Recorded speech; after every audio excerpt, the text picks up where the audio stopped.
Hello, bonjour, namaste, ni hao, and Ohio, everybody. What is going on? It is Galeriot here. Welcome back to the YouTube channel once again for another Danmachi video. And today we're going to be going over Danmachi Season 4's Episode 19, of course, the Colosseum. Now, I'm going to be giving you guys my thoughts, my review of the episode, and generally what I felt about the episode overall. Because, in all honesty, I kind of dig the episode, to be quite honest. I was a bit concerned, and I honestly, right after the episode ended, I also felt some type of way. But the more I'm thinking about it, and I've rewatched the episode twice over, I like it. I like what they've done. There are some nitpicks and some issues I have with this episode that we will address in this video. So be sure to stick around. Of course, if you guys go on to enjoy this video, please be sure to leave a like down below. Subscribe to the channel for more Danmachi content. And of course, leave a comment down below letting me know what you guys thought about this episode. I'm very curious to see what you guys have to say down below. Now, this episode, of course, started with yet another flashback. We have two more flashbacks to go, including this one, basically.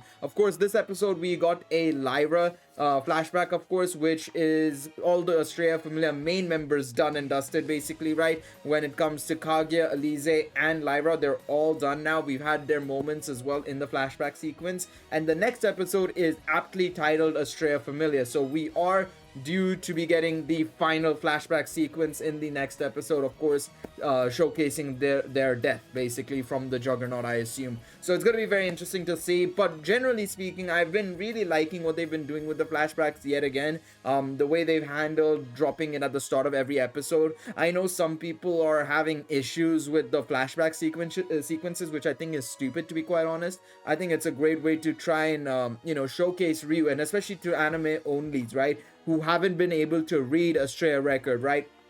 Or those who have not been able to read Astrea record at all, even if they are light novel readers. I think it was a good decision from Omori to include that in the light novel, because initially I was a little bit like, well, I kind of have seen this a little bit through Astrea record, right? I've seen Ryu's development through Astrea record. Does it really need to be done again in this series, in the flashback sequences of the main series light novels as well as the anime?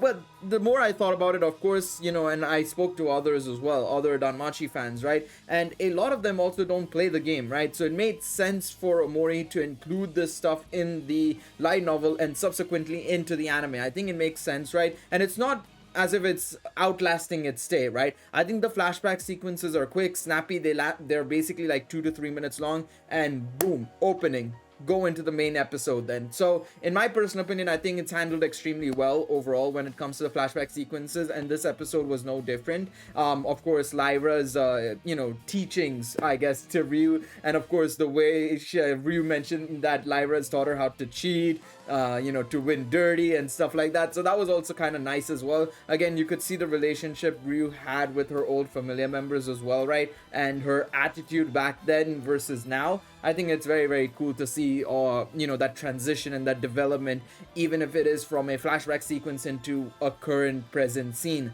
So that was really, really good. But the rest of the episode, I don't want this review to be too long because I felt like not a lot happened, in all honesty, even though it was the big Colosseum sequence, right? Not a lot happened within the episode. It felt that way, at least to me personally, right? It felt like they were going through the Colosseum a little bit quickly, and that's one of my nitpicks, in all honesty, I suppose. I don't even know if it's a nitpick. I just think that they went a little bit too fast in the Colosseum. Of course, we had our moments with Bell and Ryu talking about their plan of action to get into the Colosseum, get to the other side of the Colosseum, and all that jazz, and their attempts to walk around the monsters, the horde of monsters, and everything. And then, of course, the end sequence with Ryu's monologue and stuff. But I felt like, generally speaking, they went bam, bam, bam, bam between each sequence. Of course, we couldn't see a lot of the more gory stuff, because remember, the reason why we cannot see more of the gory stuff in Danmachi is because Danmachi Season 4 airs before midnight in Japan,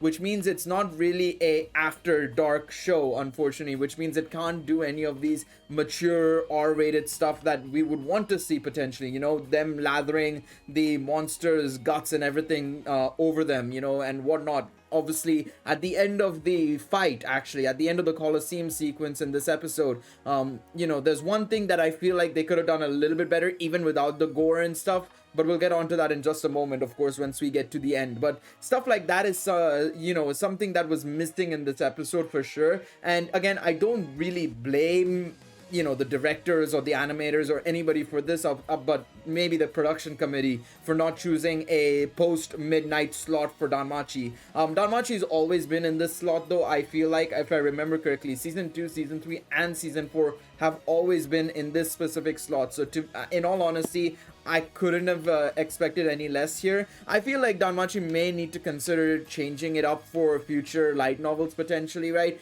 Especially once we get into the more grittier stuff, towards the end of the series potentially, right? Assuming it does get grittier from here on out. They may need to consider pushing the boundaries a little bit and maybe pushing Danmachi to a post-midnight slot. Because even though technically Danmachi is supposed to target like young adults, they're supposed to target 16-year-olds and above. So it really wouldn't be a bad idea to push it to post midnight, but that's something for the production committee to decide in the future, not me. But yeah, generally, overall, like I said, it was a little bit quick, a little bit fast, and I still liked the way they approached it. They still addressed a lot of the things and everything, and I love the way they showcased some of the monsters, but some of the monsters unfortunately ended up getting a bit of a sideline. The Obsidian Soldier, for example, I was kind of hoping we'd see them in this episode at the very least. We didn't get a chance to see them at all, I feel like. And then the Pollutas, I think they could have probably showcased them a little bit better in this episode.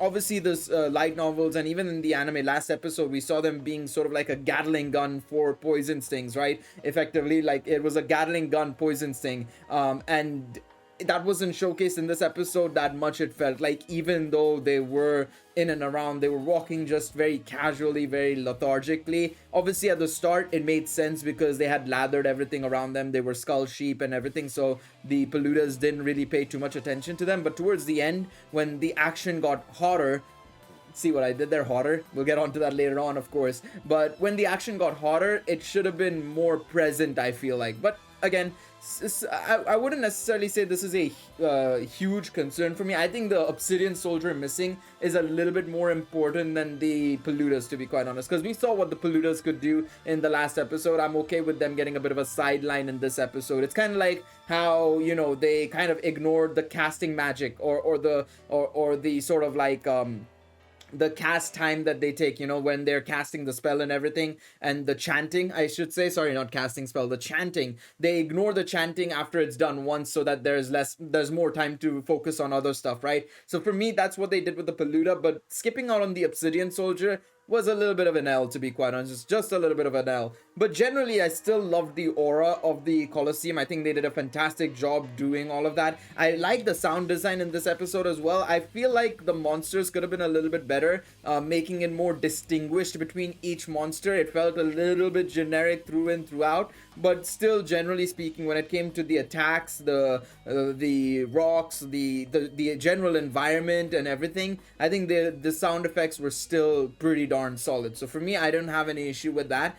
And now when we obviously go on to the rest of the episode, the second half of the episode, when the monster caught Belle, and of course, they had that whole situation of where Ryu had to sacrifice herself, I should say, for Belle's survivability, and then of course the magic that went through the luminous wind and everything. I think that was handled extremely well. I really like the way the magic was visualized in this episode. I really like the way it was handled chanting wise and everything. It was pretty good. It was pretty darn good. And this is where I have another issue, and I know it seems like I've said only issues so far, but realistically speaking, I really like the rest of the episode in terms of the way they handled the visuals, the sound effects and everything. That sort of stuff was good, but it's just small things from the light novel to the anime which wasn't translated really well in my personal opinion. And that is of course when Belle comes back to rescue Ryu, right? At the end of the episode, right? When Ryu goes into her monologue, which by the way, Hayami did a fantastic job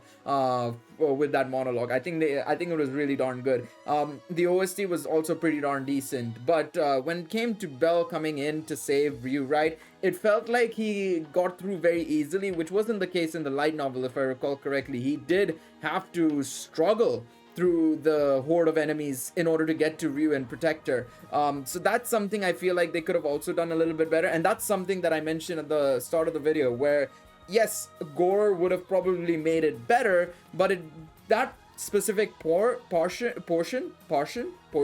there we go, portion, didn't necessarily need gore. As long as he got hit a couple of times, got nicked a couple of times, I think it would have been still very much visually telling as to what happened effectively. So yeah, I would say those are my major issues. I think just the pacing was a little bit quicker for the Colosseum. The lack of gore, I suppose, or the lack of, effects on Bell's damage when he was coming down to help Ryu. And just generally in terms of the monsters and the way they handle the monsters in this episode could have been a bit better there. But otherwise, like I said, I really like the sound effects. The visuals were pretty darn good. The magic use, I think they shine most. JC Staff, that is, shine extremely well when it comes to these over the top special effects. When it comes to hand-to-hand combat, I feel like that's where JC Staff is a little bit shaky, but when it comes to magic and all of these sort of stuffs, I mean, it's the same thing that you can even see in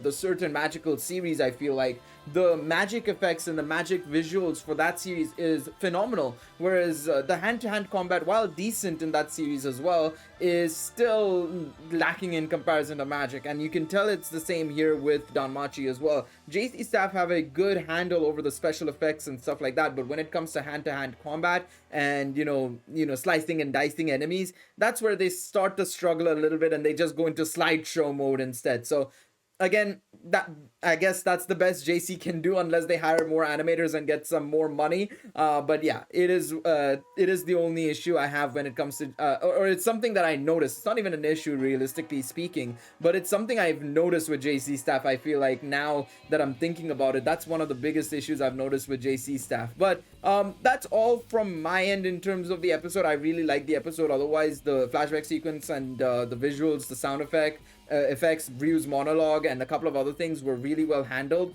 But then on the other side, you could tell that some things were definitely missing. As a source reader, somebody who's read the light novels, and somebody who's actually recalled some of the big Colosseum moments, because I love the Colosseum sequence, and hence why I'm being a little bit harsh on it as well. You can make an argument and say that as well, is that they missed out on a couple of things that I think could have made this episode way better, partially because, well, one, the before midnight slot that they have, and two, you can make an argument and say they just wanted to move on and focus on Bell and Ryu primarily, rather than going in on the monsters and stuff like that, which I think is also a little bit of an L if they are thinking like that, because I feel like the monsters is also what makes Danmachi as well, at least as a light novel reader, right? The one-eyed black dragon and all of that jazz. The monsters is super hyped to see like what kind of monsters the dungeon can generate, right? So that's my only issue with it. Either way, let's go into the Reddit and see what everybody else has to say. I'm very curious to see if anybody has any similar thoughts to me, or maybe they might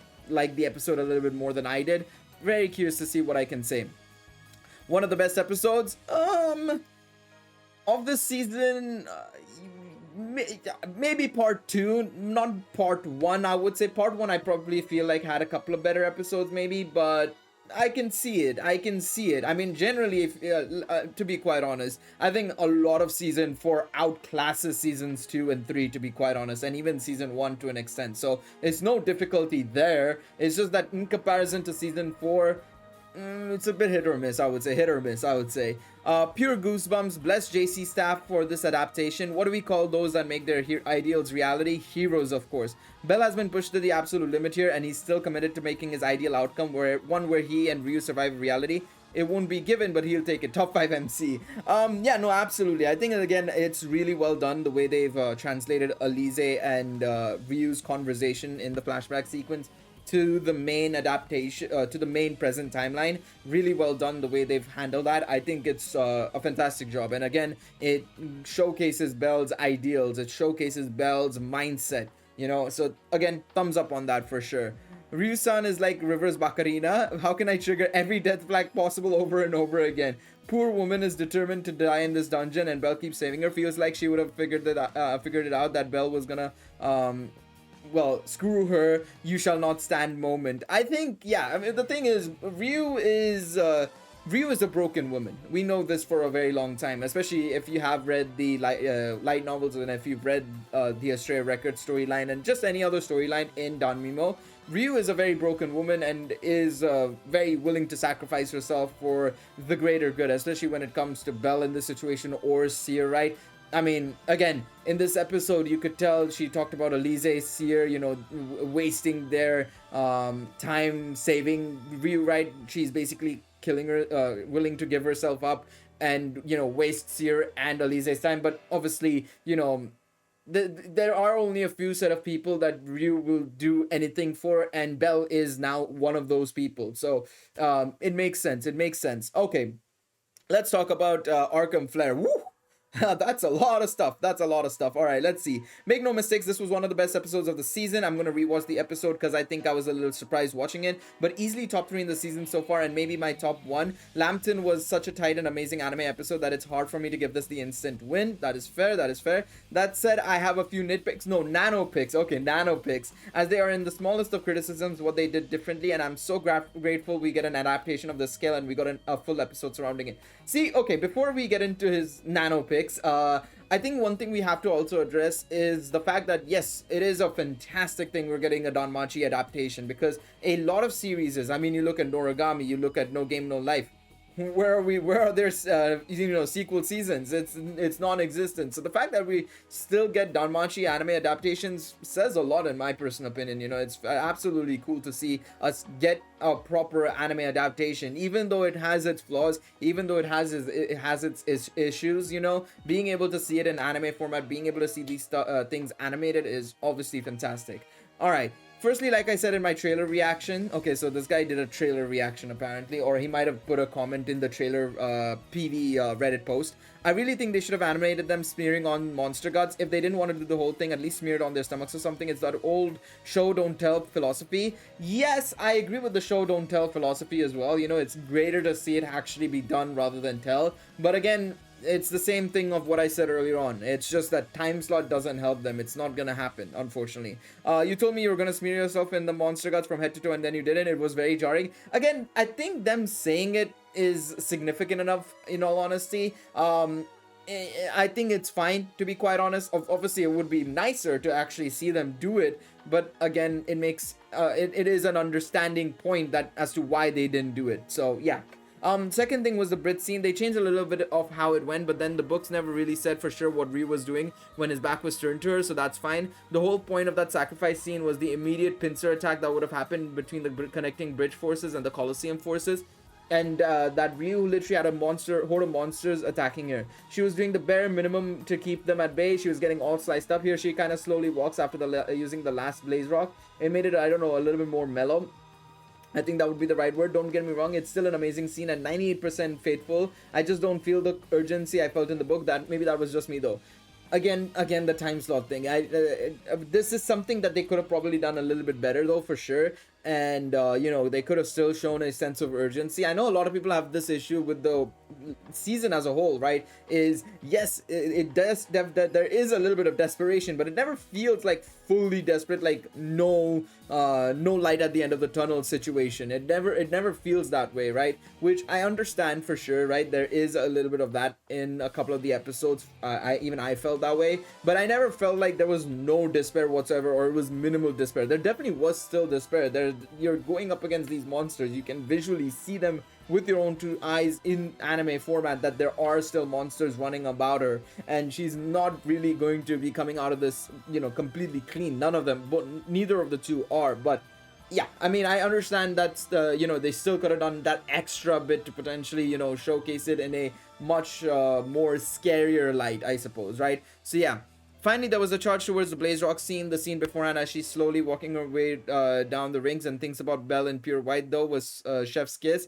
So good. It was almost perfect, except Belle barely got hit at all trying to get to Ryu. Yeah, I mean, I mentioned this. So yeah, absolutely think that this is something they could have probably done a little bit better. So let's see next episode how they handle the aftermath of the sequence, because it's not going to be like they're going to come out of this completely fine and dandy. So yeah. I also feel like they maybe held back the budget a little bit on this episode. Then again, it was pretty huge in a brand new location for literally just one episode, so I get it. It's not the water capital that you can keep reusing the background. That is true, actually. That's a fair point to make. I think the background was fine though. I mean, it was supposed to be bone chilling, which it was. It had that very white black background, which was perfect for the Colosseum in my personal opinion. And they didn't go for the more normal beige route of the dungeon or anything. Even if the backgrounds were a little bit light, a little bit lighter on in terms of like, adaptation wise, I still think they did a good job in terms of generally, showcasing the Colosseum in its bone white color, I feel, which is what it should have been looking like, which is a thumbs up from my end. But I get it, I absolutely get it. In general, there were, like I said, a couple of slideshow moments when it came to the hand-to-hand combat sequence. You can make an argument and say they're probably saving up the budget for the last couple of episodes, of course, right? So yeah, it makes sense. Of course, yeah, the next episode of Stray Familiar's final flashback sequence, we'll see what happens there. So yeah, we'll have to wait and see. It seems like you want more, mainly the gore to be upped, even if it's just a notch. While I agree that could have been better, I have to ask you, yeah, I mean, that's what I said, so absolutely fine. Okay, let's see what Nichiso says here. I totally get you. The pincer attack in the bridge was dumb if they animated like this. Ryu cut off the bridge out of desperation because she's overpowered in the Colosseum side. It was a last resort, but in the anime there is no desperation you can see, and she's still standing still with no visible enemies. If I'm an anime watcher, I would think that she could have easily run to Belle's side and cut off the bridge once she gets to Belle's side.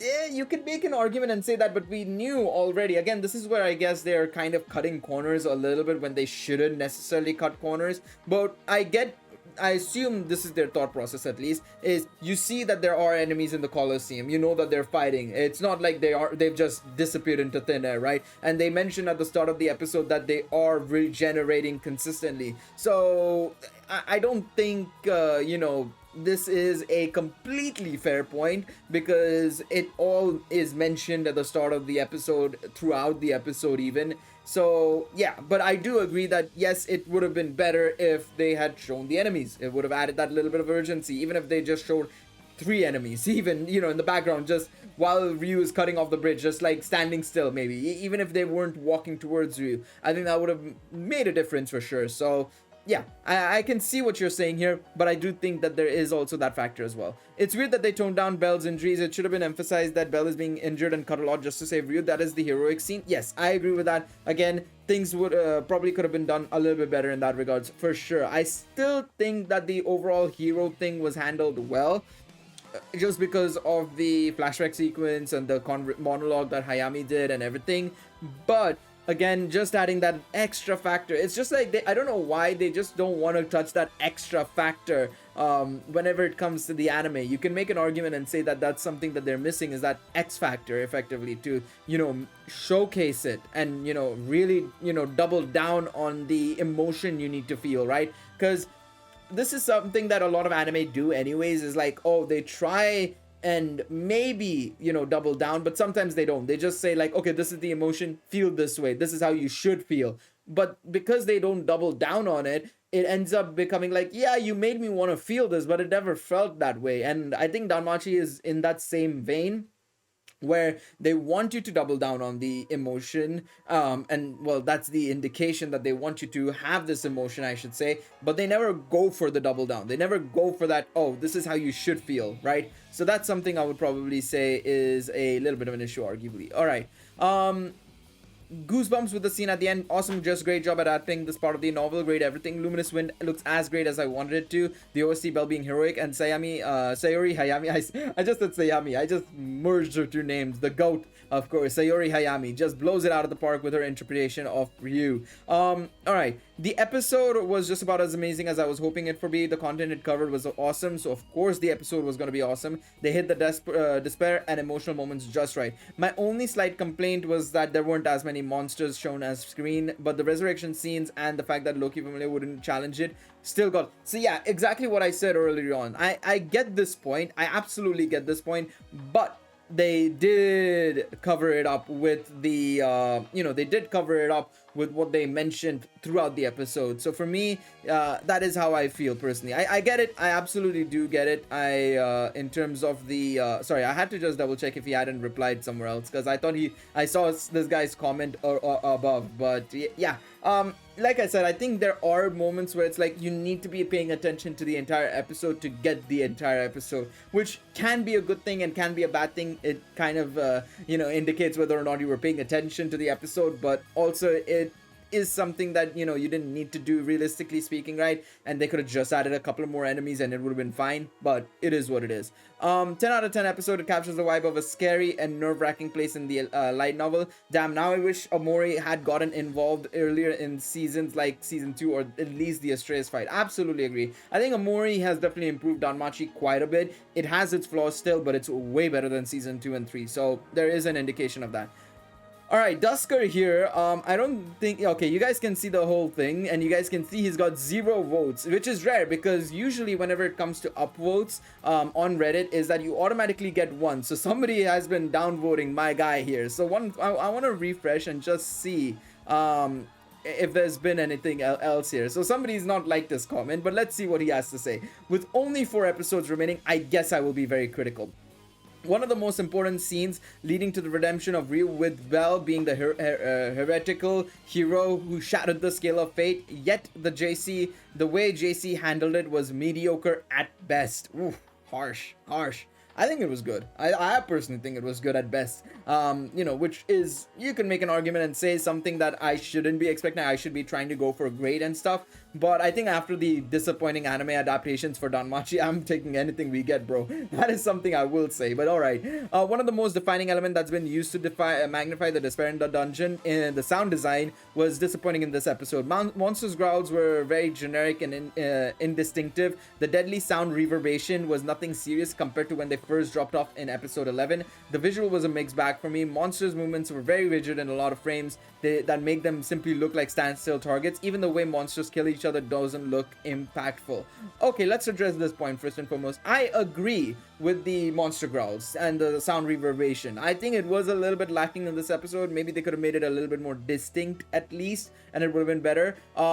I do think generally though the sound design otherwise, when it came to the environment, the magic and everything, was, in my personal opinion, way better than what he is suggesting it was, in all honesty. I do think, yes, in some places it was disappointing, and arguably the most important place was disappointing purely because, well, this is the Colosseum episode, right? But I do think generally though there was still a better shout. And yeah, the visuals, like I said, I mean, the hand-to-hand combat sequences yet again feel like a slideshow at times.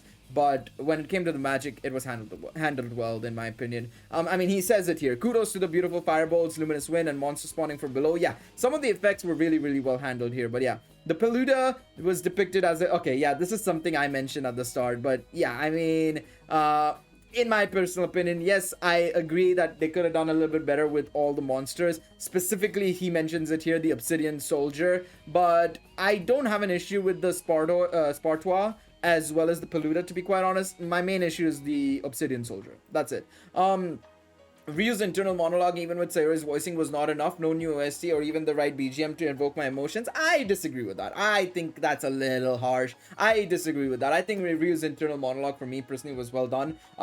Yes, could they have done a proper OST and a proper, maybe ED sequence, a new ED for this? Yes, but I do think they're probably saving that up for a future episode, maybe, because there are still more episodes to come. I mean, you literally said it yourself. 4 episodes to go. Much more is yet to come, technically. Yes, the Colosseum sequence was one of the best portions of Volume 14, but that's not the only portion left, So I would say hold off on this. We need to wait and see. I do think the BGM generally though was still good for Ryu's monologue.